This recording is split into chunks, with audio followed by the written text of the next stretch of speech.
Price Lord. Jesus in ministry சார்பாக உங்களை வாழ்த்தி வரவேற்கிறேன். இந்த 100 நாள் விடுதலை முழங்கால் யுத்த ஜெபத்தில் இந்த நாளில் உங்களோட கர்த்தர் பேசுகிறதான வார்த்தை ஆதியாகமம் 16:13.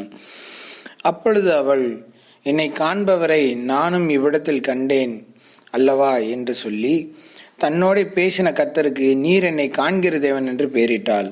ஆமனுக்கு பிரியமான தேவச்சனமே, இந்த நாளில் நீங்கள் ஜெபிக்கிற ஒவ்வொரு ஜெபங்களுக்கும் தேவன் சைலண்டாகவே இருந்தாருன்னு சொல்லி நீங்கள் நினச்சிக்கிட்டு இருக்கீங்க. ஆனால் உங்களுடைய காரியங்களை கர்த்தர் தெளிவாய் திட்டமாய் செயல்படுத்தி கொண்டு இருக்கிறார். ஆமேன். அது நம்ம பார்க்கும்போது அது நம்மளுக்கு தெரியாது. பாருங்க, தேவன் நம்மளுக்கு எதை ஆயத்தப்படுத்தினாலும் அது நன்றாகவும் அது பெஸ்ட்டாகவும் இருக்கும். எந்த காரியங்கள் நம்மளை விட்டு போனாலும் சரி, எந்த காரியம் நம்ம இடத்துல இருந்து எடுத்துக்கொள்ளப்பட்டாலும் சரி, தேவனோட பார்வைக்கு அது கணக்கில் வைக்கப்பட்டு இருக்கும். என்ன அப்படின்னு சொன்னால், அது உங்களுக்கு உண்மையிலேயே பிரயோஜனமான காரியமாக இருந்தால் மறுபடியும் அது உங்கள் இடத்துல திரும்பி வரும். இல்லைன்னா அது உங்களை விட்டு அப்புறப்பட்டு போனதுக்கு உண்டான அதை விட பெஸ்ட்டான ஒரு காரியத்தை கர்த்தர் உங்கள் கையில் கொண்டு வந்து கொடுப்பாரு. நீங்கள் உங்களோட ஊழியமாக இருக்கலாம், அவங்களோட குடும்பமாக இருக்கலாம், அவங்களுடைய வேலை ஸ்தலங்களாக இருக்கலாம், நீங்கள் கையிட்டு படுக்கிற எல்லா பிரயாசங்களாக இருக்கலாம். ஆண்டவர் உங்கள் கூட தினமும் இருக்கிறாரு. அவர் உங்களை நடத்துவார். அவர் உங்களுக்கு எல்லாத்தையும் வாக்குத்தத்தமாக சொல்லியிருக்கிறார். அது நிறைவேறும்னு சொல்லி நீங்கள் விசுவாசத்தோடு தேவன் மேலே பற்றுதலோடு நீங்கள் முயற்சி செய்ய ஆரம்பிக்கும் பொழுது கர்த்தர் உங்களோடு பேசி காரியங்களை உங்களை கொண்டு நடப்பிப்பார். ஆமேன். நீங்கள் யார்கிட்ட எப்படி பேசணும், எப்படி நடந்துக்கணும், எப்படி குணமாய் நடந்துக்கணும், எந்த இடத்துல தாழ்மையாக பேசணும், எந்த இடத்துல உயர்வாய் பேசணும்னு சொல்லி கர்த்தர் உங்களோட வாழ்க்கையில் எல்லா காரியங்களும் திட்டமாய் ஆயத்தப்படுத்தி உங்களை வழிநடத்த அவர் வல்லவராக இருக்கிறார். ஆமேன். எத்தனை பேர் நம்புறீங்க, என் வாழ்க்கையை கர்த்தர் இந்த நாள்ல இருந்து மாற்றுவார், கர்த்தர் என்னோட பேசி திட்டங்களை வெளிப்படுத்தி என்னை கொண்டு காரியங்களை செய்வார் என்று சொல்லி நேர்த்தியானதும் நல்ல ஒரு பெஸ்டான ஒரு காரியம் உங்களுக்காண்டி காத்திருக்கு.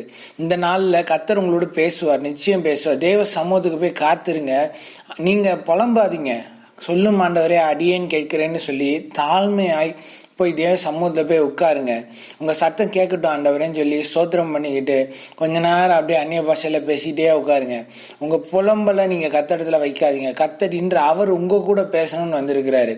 நீங்கள் சொல்லுங்கப்பா, நான் என்ன செய்யணும்னு சொல்லுங்கப்பான்னு சொல்லி சொல்லும் ஆண்டவர் அடியேன்னு கேட்கிறேன்னு சொல்லிட்டு நீங்கள் அதை கேட்க ஆரம்பிங்க.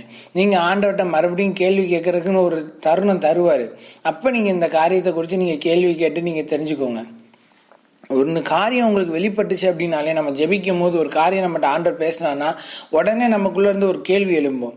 அந்த கேள்வி எழும்பினோடனே ஆண்டவர் சொல்ல வர்றதை முழுசாக நம்மளால் கேட்க முடியாது. அப்போ ஆண்டவர் சொல்ல வர்றதை முழுமையாக கேட்கும்படியாக நம்மளுக்கு நிதானமும் பொறுமையும் வேணும்னு சொல்லி நம்ம ஜெபிக்கணும். அப்போ ஆண்டவரோட சத்தத்தை திட்டமும் தெளிவுமாய் கேட்க முடியும். இப்போ பைபிள் வசனம் வாசிக்கிறீங்க போது ஃபோக்கஸ்டாக வாசிக்கணும். அப்போ ஆண்டவர் அந்த வசனத்தின் மூலிமா உங்களோட என்ன பேசுகிறாருன்றதை உங்களால் புரிஞ்சுக்க முடியும். இன்றைக்கு கர்த்தர் உங்களோட பேசுவார்.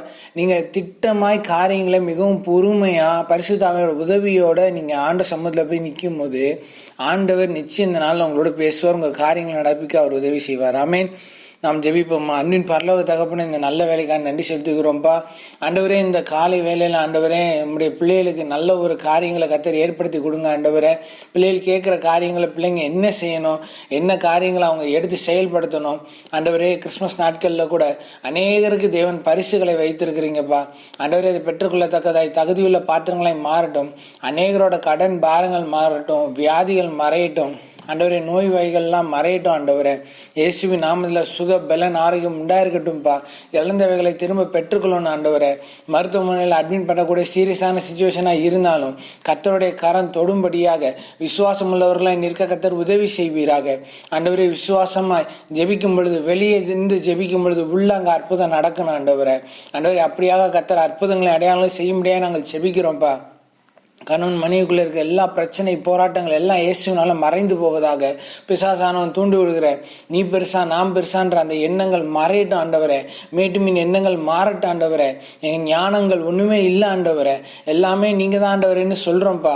ஆனா நடைமுறையில் அதை நாங்க கொண்டு வர்றது இல்லை. ஆண்டவரே, மனுஷங்களை பார்க்கும்போது எங்களுக்குள்ள அந்த காரியங்களை பிசாசு எழுப்பி விடுறான். ஆண்டவரே, இயேசுவின் நாமல அப்படிப்பட்ட காரியங்களை நம்முடைய பிள்ளைகள்ட்ட இருந்து எடுத்து போடுங்கப்பா. ஆண்டவரே, நம்முடைய பிள்ளைகள் சரிந்து போகாதபடிக்கு இந்த டிசம்பர் மாதம் உங்களுடைய பிள்ளைகளோட வாழ்க்கையில தூக்கி நிறுத்துகிற மாதமாய் ஆண்டவரே எழும்பி பிரகாசிக்கிற மாதமா இந்த மாசம் அமைய தேவன் உதவி செய்யுங்கப்பா. இந்த நாள்ல பிள்ளைகளுக்கு கத்துக் கொடுங்க ஆண்டவரே. எதெல்லாம் கோட்டை விட்டாங்களோ அதெல்லாம் திரும்ப எடுக்க கத்த கிருபை செய்யுங்கப்பா. எதெல்லாம் உங்ககிட்ட இருந்து போச்சோ, எதெல்லாம் முயற்சி பண்ண முடியாம போச்சோ, எல்லாவற்றையும் கத்தர் ஆயத்தப்படுத்தி ஆண்டவரே நன்மையினால கிருபையினால முடிசூட்டுவீராக. என் பாத்திரம் நிரம்பி வழிகிறதுன்னு சொல்லும்படி ஆண்டவரே சத்துருக்கும்ப ஒரு பந்திய கத்தர் ஆயத்தப்படுத்தி வைத்திருக்கிறீங்க ஆண்டவரை. இயேசுவின் நாமத்தினால ஆண்டவரே நின்று போன ஆஃபரிங்ஸ் எல்லாம் திருப்பி ஊழியக்காரங்கிட்ட வரட்டும்பா. அதுக்குண்டான தகுதியில பாத்திரங்களாய் மாற்றுங்க இயேசுவின் நாமத்தினால. ஆண்டவரே எல்லா புத்திக்கும் மேலான தேவ சமாதானம் பிள்ளைகளுக்கு ஆள கடவுன்னு சொல்லி ஆண்டவரே பணங்களை விரயமாய் செலவு செய்யாதபடிக்கு தேவ திட்டத்தோடு செலவு செய்ய ஆண்டவரே விதைக்கிறதுக்கு ஆண்டவரே விதைகளை கத்தர் கொடுப்பீராக. அறுவடை செய்கிற நாட்களும் ஆண்டவரை விற்று பணங்களை எடுக்க நல்ல உதவி செய்ய முடியாது நாங்கள் செபிக்கிறோம்ப்பா. அற்புதமாய் நடத்துங்க, அதிசயம் நடத்துங்க, ஆச்சரியமாய் நடத்துங்கப்பா. உங்க பிள்ளைங்க செழித்தவங்க கத்த கிருபை செய்யுங்க. செய்கிற எல்லா முயற்சிகளும் வாய்க்கட்டும். இயேசுவின் நாமத்தில் நல்ல பிதாவே, ஆமென்.